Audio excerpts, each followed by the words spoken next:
crafty friends, it's Marie from Marie's Vermont Creations, bringing you today this antique wedding card that I just made with my monthly card class. So I'm going to show you how we get that done.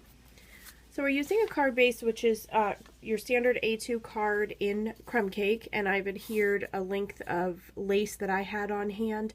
There's actually a new in color which I'm using is mint macaron, and they have a beautiful lace. I just haven't had a chance to purchase that yet. That would go great with this card. So that's the card base. I took a standard layer, you know, it would be your next layer for your card base, but I want to rip this on all four sides just to give it that distressed look all over.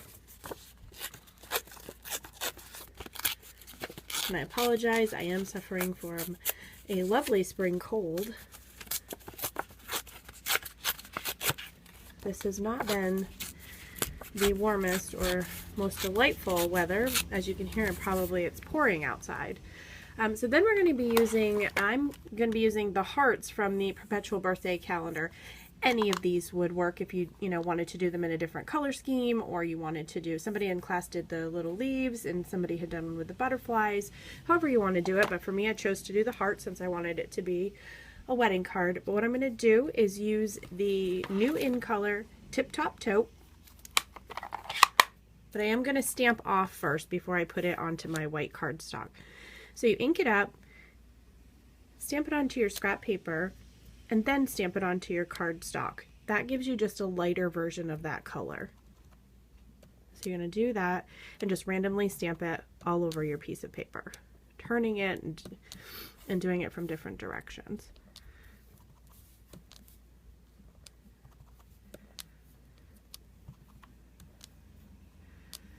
And you can stamp it first and then rip it, however you want to do it. So there's that. So I'm going to adhere that to the card base.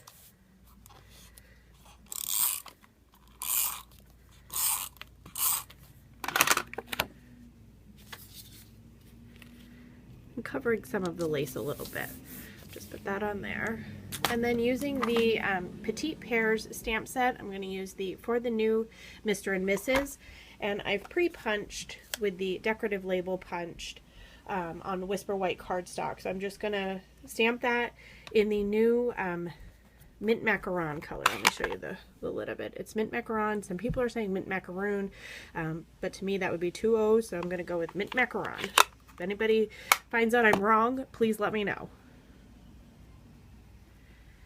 We're just going to stamp that in the center. I didn't love that, so let's turn it over and try it again. Straight down, straight up, much better. Then I'm going to take, excuse me, my sponge for that and just do the mint macaron color all around the edges of this. Helps pop that white out a little when you have a lot of white space around. It just kind of takes up some of that for you. And then I've punched another decorative label punch in the mint macaron, and I'm going to offset some dimensionals so that they're not set behind each other, because obviously you wouldn't see the other one because they are the same size. So you take the dimensionals, and I'm going to take two of them and just place them towards the left hand side. You can do it on the right, however you want, but I'm going to do it to the left and then place the white piece towards the bottom. So it just offsets them a little bit. Then I'm going to add some dimensionals to the back of the whole thing and place it on the front of our card.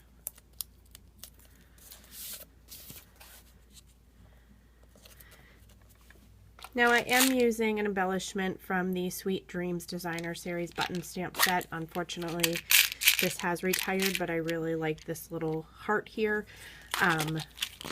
You can use an in color in the mint macaron or in the Tip Top Taupe. I just wanted to use up these, but any button that matches would look cute in the corner. But I just did the heart because it matched my little heart stamp. So I just want to point out that I did miss a step when I put this card together. While this looks great, in order to make this white piece of paper pop, I did take my sponge and sponge around the outside of this in my original with Tip Top Taupe. I'm not going to try to pry this one apart.